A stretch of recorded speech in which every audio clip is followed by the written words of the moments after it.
Russia has spent decades being the most misunderstood country on the planet. It isn't the movie villain a lot of people picture. It isn't the lost paradise a few nostalgics remember either. It's something else entirely, more complicated, more fascinating, and in a lot of ways more human than any news broadcast is ever going to tell you. Today we're looking at how people actually live in there, not the politicians, not the oligarchs, the ordinary person who wakes up every morning in the largest country on earth. And I'll tell you right now, there's one fact on this list that completely changes the way you'll see this place. So we've lived in Dubai now for 2 years, and we made the decision to come to Dubai for two reasons. Most people don't believe it until they see the numbers in front of them. But let's take it in order, because every single thing we're covering today has a story behind it, and together they add up to a portrait of Russia the media almost never shows you. If you're fascinated by how people live in the most surprising corners of the world, subscribe right now and hit the bell so you don't miss a single one of our documentaries. Fact 10. A size your brain can't hold. Let's start with the basics, because without understanding the sheer size of Russia, none of the other facts make sense. Russia covers more than 6.6 million square miles, about 17 million square kilometers. That's nearly twice the size of the United States, nearly twice the size of China, nearly twice the size of Canada. If you laid Russia over a map of South America, you'd have territory left over. Lay it over Africa and you'd still have territory left over. But the number alone doesn't land. Here's what actually makes the scale click. Russia spans 11 time zones. 11.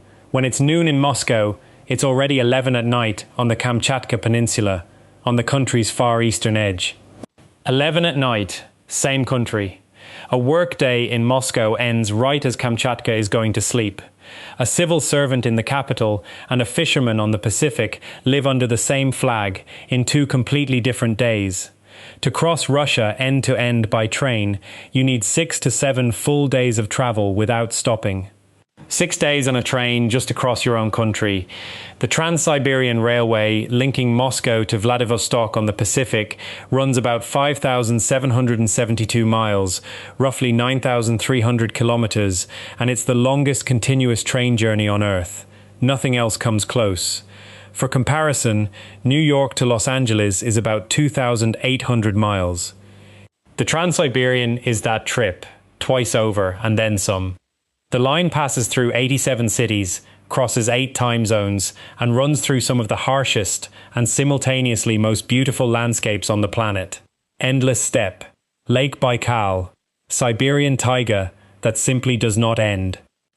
Construction took 25 years and began under Tsar Alexander III in 1891. In today's money, it's estimated to have cost the equivalent of around $25 billion. It was the most ambitious infrastructure project of its era, and it's still one of the most staggering feats of engineering in human history. And yet, most of that enormous land is practically empty. Russia's population density is about 22 people per square mile. For a country that size, that's one of the lowest figures in the world. All those people, roughly 146 million of them, are concentrated mostly in the western part of the country, near Moscow and St. Petersburg. The rest, immense Siberia, the Far East, the southern steppes, is silence, wilderness, cold, and a quantity of natural resources the entire world wants a piece of. Fact 9. The wealth underground that moves the world. This is the one I promised. The one that doesn't feel real until you see it in numbers. Russia holds the largest proven natural gas reserves on the planet, not second largest. First, we're talking roughly 47 trillion cubic meters of natural gas, about 24% of every proven gas reserve on Earth. 1 out of every 4 cubic meters of natural gas that exists in the world is sitting under Russian soil. And that's just the gas. On oil, Russia produces over 10 million barrels a day, making it the world's third largest producer, right behind the United States and Saudi Arabia. On coal, it holds the second largest reserves on the planet. It has around 40% of the world's coniferous forest.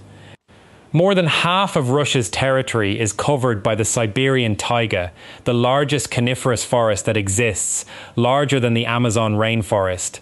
It holds 20% of the planet's unfrozen surface freshwater, concentrated in a single lake we'll get to shortly. It has enormous reserves of gold, diamonds, platinum, iron, copper. Now here's the part that makes all of this so contradictory. With all that wealth underground, the average Russian worker's salary in 2025 runs around 100,000 rubles a month, a little over $1,100. A doctor, an engineer, a teacher, a lot of them earn somewhere near that figure.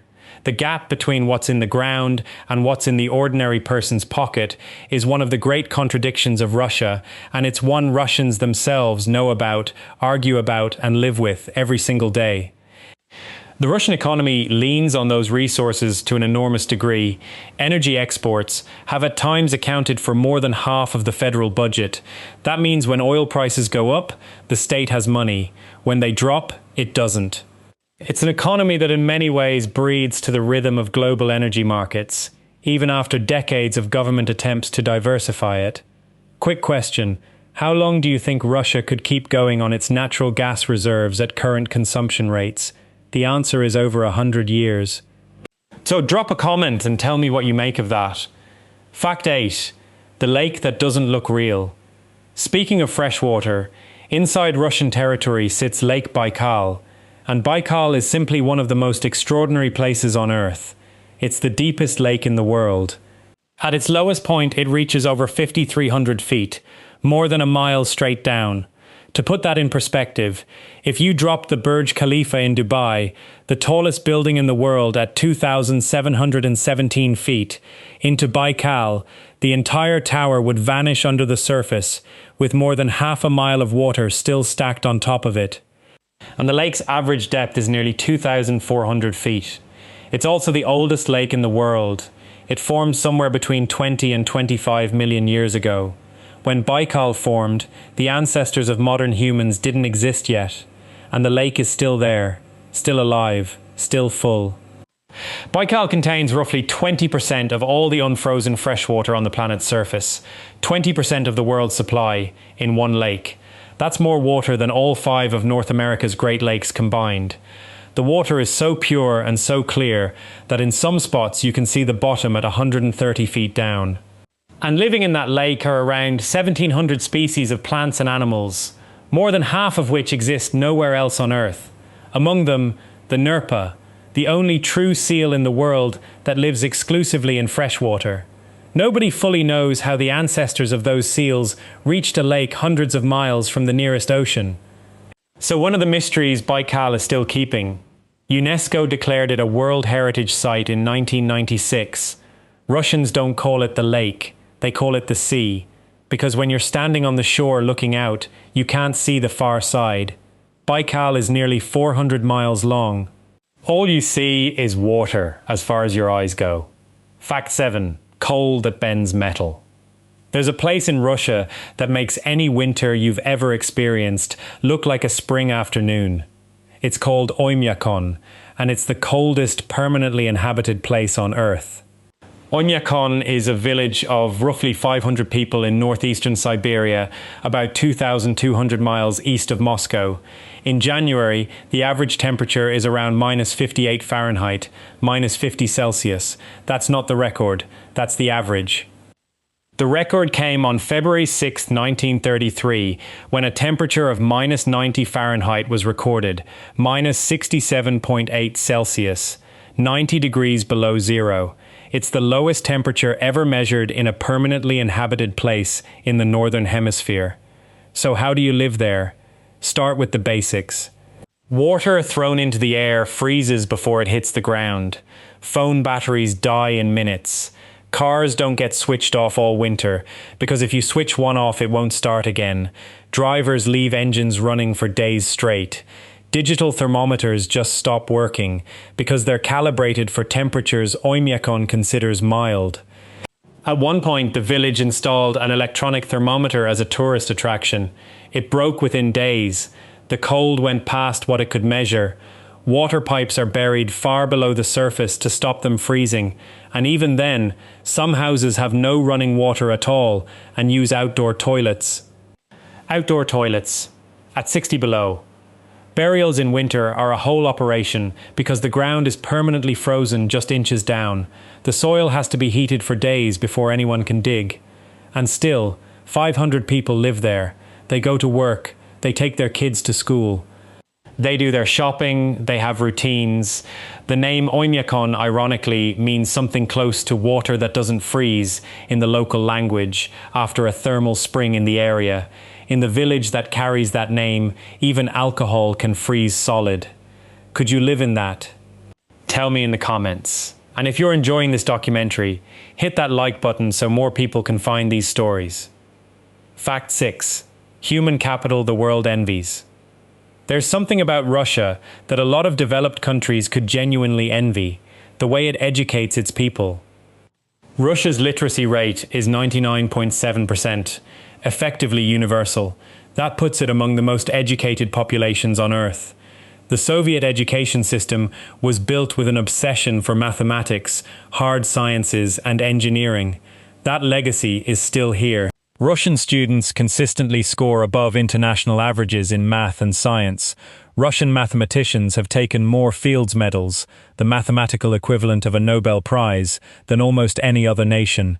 Russian mathematicians and physicists are recognized at the most prestigious universities on the planet. According to OECD data, 54% of Russian adults aged 25 to 64 have completed university-level education or its equivalent. That figure puts Russia second in the world for tertiary education attainment, behind only South Korea, ahead of the United States, ahead of the United Kingdom, ahead of Canada. Primary and secondary education in public schools is free. There are more than 1,250 universities in the country. The result of all this is a society with an enormous cultural and intellectual foundation. Russians read a lot.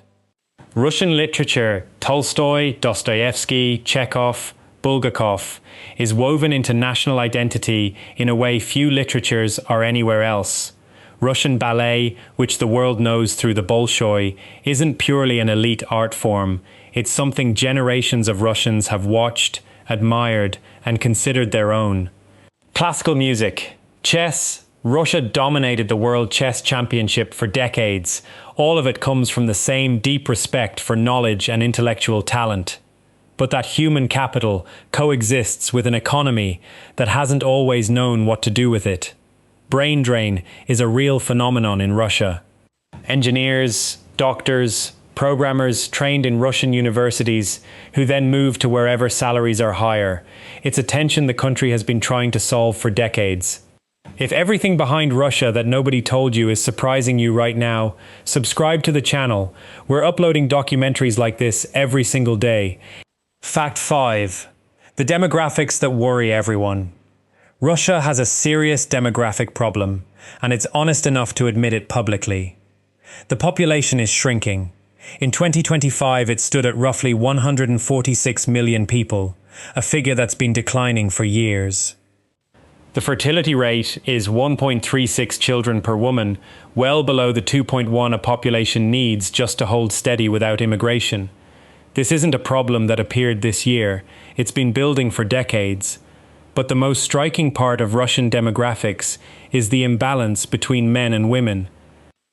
There are roughly 10 million more women than men in Russia, around 78 million women against 68 million men. By the most recent figures, women make up close to 54% of the total population. That gap has several explanations. The first is life expectancy. Russian women live an average of nearly 79 years. Russian men, around 68. A difference of almost 11 years. One of the largest gender gaps in life expectancy anywhere in the world. For comparison, in most of Western Europe and North America, that gap is 5 or 6 years. In Russia, it's nearly double. Why do Russian men die earlier? Alcohol is a documented and heavily studied factor. Tobacco too. Deaths from traffic accidents, suicide, and cardiovascular disease hit working-age men disproportionately hard. The 20th century also weighs on it. Russia lost tens of millions of men in the Second World War. And while the veterans of that war are gone now, the imbalance it created left generational scars that take a very long time to close. The concrete result is a society where a great many women, especially in old age, live without a partner, on pensions that average lower than men's.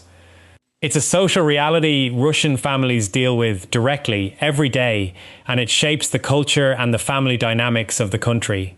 On top of that, the war in Ukraine that began in 2022 has, according to estimates from independent demographers, deepened that imbalance further, since combat losses fall overwhelmingly on working-age men. The Russian government, well aware of the problem, has launched programs to encourage births, including cash payments for additional children, but closing a demographic gap built over decades with a few years of policy is a little like trying to heat Siberia with a candle. The math doesn't work. What recent history does say is that Russia has already survived far worse demographic crises: the revolution of 1917, the famines of the 1930s, more than 20 million dead in the Second World War. That the country came out the other side of all of that with 146 million people and its culture intact says something real about the resilience of the place and the people in it. Fact 4. The food you don't know. If the only things you know about Russian food are vodka and caviar, you're missing something. Russian cuisine is rich, varied, and has far more to offer than its outside image suggests. The typical Russian breakfast has nothing glamorous about it. Kasha, a porridge made from oats or buckwheat, served with butter. Dense black bread with a bit of cheese or cured meat. Tea. Russians drink tea in genuinely impressive quantities, with sugar, sometimes with jam stirred straight in, and the samovar, that big metal water boiler, was for generations the center of Russian domestic life. Borscht is probably the country's most famous soup. Beetroot, vegetables and meat served with a spoonful of sour cream on top.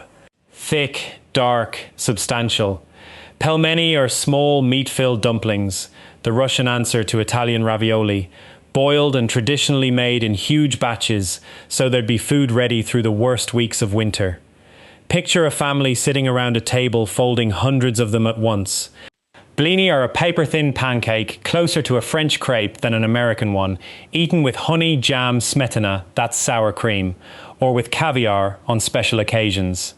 Speaking of caviar, black sturgeon caviar, the stuff the world knows as one of the most expensive foods on the planet, is Russian by definition. It comes from the Caspian and the Black Sea. Beluga, the most premium variety, can run up to $50,000 a kilo on international markets. In Russia, there's a long tradition of serving it on black bread with butter, a combination that to the Russian palate is completely natural. And then vodka. We have to talk about vodka honestly. Russia is the world's largest consumer of it. The drink dates back to the 14th century and became such a deep part of the culture that here's the detail that says everything. Until 2011, beer wasn't officially classified as an alcoholic beverage in Russia. It was legally considered a foodstuff. A foodstuff. Toasting in Russia is a genuinely complex social ritual. Someone makes a toast, everyone drinks, everyone immediately eats something, and then another toast follows. Vodka always goes with food. Toasting rounds can run for hours, and turning down a toast offered by your host is, in a lot of contexts, straightforwardly disrespectful. Fact 3. The biggest weapon on Earth. Russia holds the largest nuclear arsenal on the planet. So we've lived in Dubai now for 2 years, and we made the decision to come to Dubai for two reasons. So we've lived in Dubai now for 2 years, and we made the decision to come to Dubai for two reasons. So we've lived in Dubai now for 2 years, and we made the decision to come to Dubai for two reasons. So we've lived in Dubai now for 2 years, and we made the decision to come to Dubai for two reasons.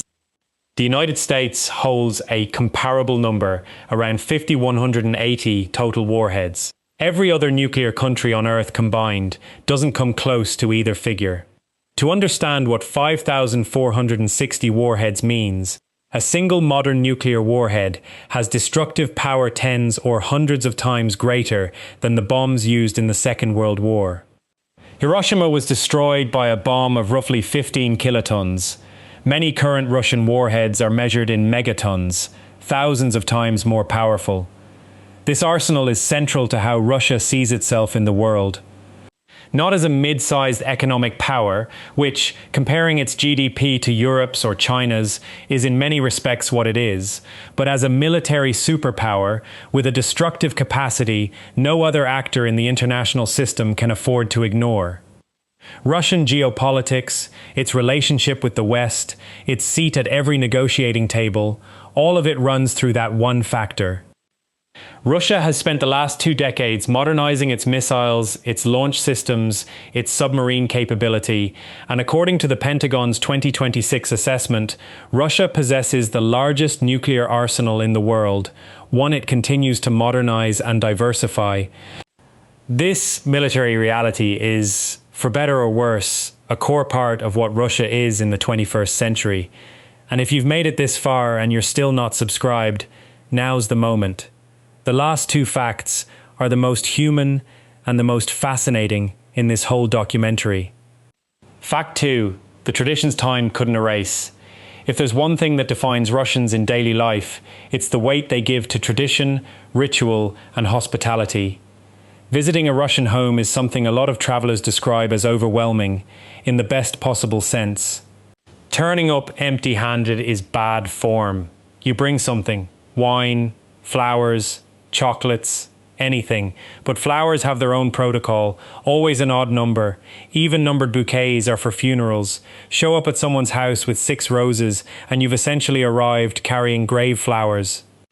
You don't shake hands across the threshold. That's bad luck. Hands are shaken inside or outside, never in the doorway. You don't wish someone happy birthday before the actual day. Also bad luck. If the birthday is Tuesday, you say nothing on Monday. Monday doesn't exist for that purpose. And when someone is about to leave on a long journey, there's a tradition of everyone sitting down in silence for a minute or 2 before walking out the door. Everybody still, together, a kind of quiet pause before departure. New Year is the biggest celebration on the Russian calendar. Bigger than Orthodox Christmas, which falls on January 7th. Russian New Year has some of Western Christmas in it, and some things entirely its own. The decorated tree, the gifts, champagne at midnight, and Dead Moroz, Grandfather Frost, the Russian equivalent of Santa Claus, who arrives accompanied by his granddaughter Snegorochka, the Snow Maiden. The Bolshoi Theatre in Moscow, whose name in Russian means exactly that, big, is one of the great temples of ballet and opera. Founded in 1776, it has trained generations of dancers and musicians whose technique sets the global standard. For a Russian, seeing ballet at the Bolshoi isn't necessarily an elite luxury. It's part of the country's cultural identity. Chess holds the same status. Russia dominated the World Championship for most of the 20th century, and Russian players remain a global force in international competition. That's no accident. It reflects an education system that has valued abstract thinking, logic, and strategic patience since childhood. And then there's the banya, the Russian steam bath, loosely a sauna, but with its own rules and rituals. The banya is a social place. You go with family, with friends, with colleagues from work. You sweat.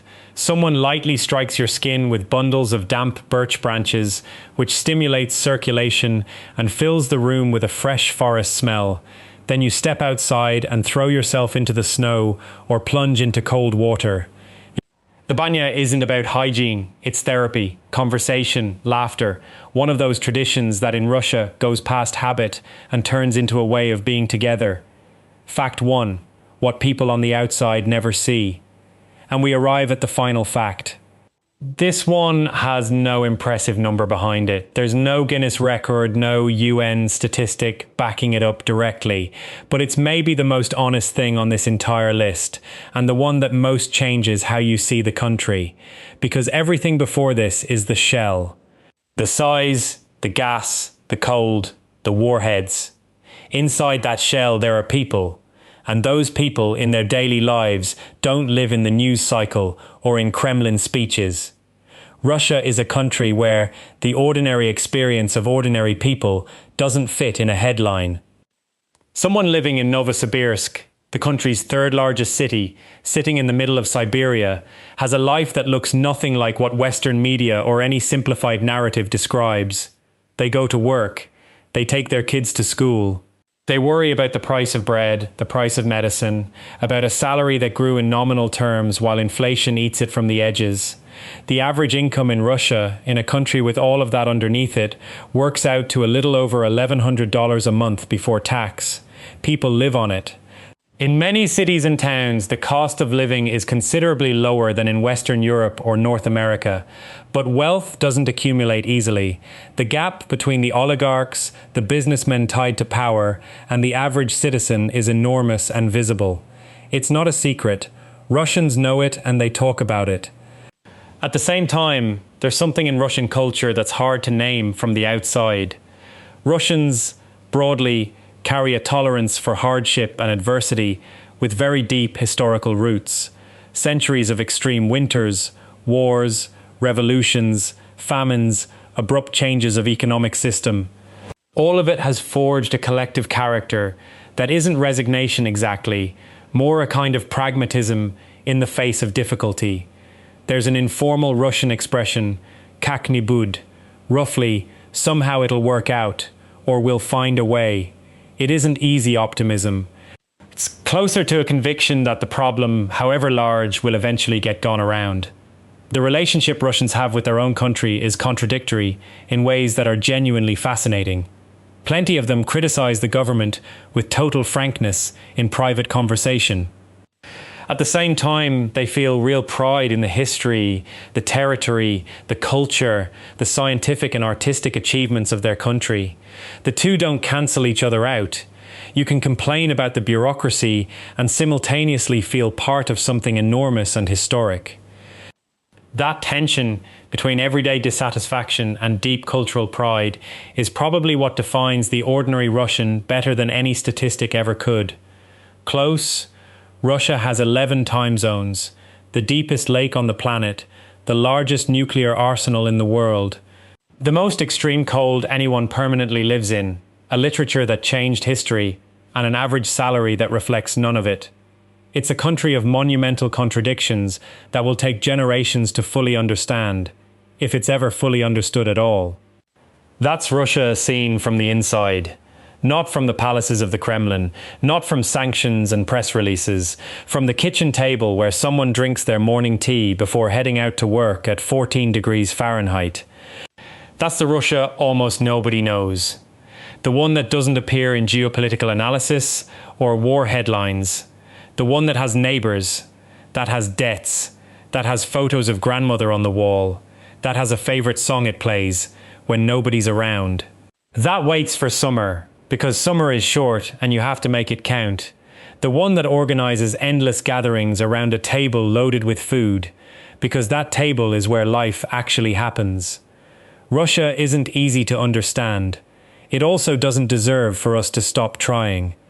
Because when you take the trouble to look closely, you find something genuinely extraordinary.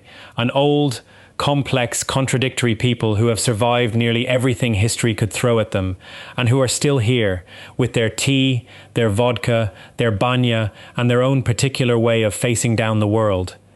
If this documentary opened your eyes to something you didn't know, subscribe to the channel and keep discovering how people really live in the most extraordinary and least known places on Earth.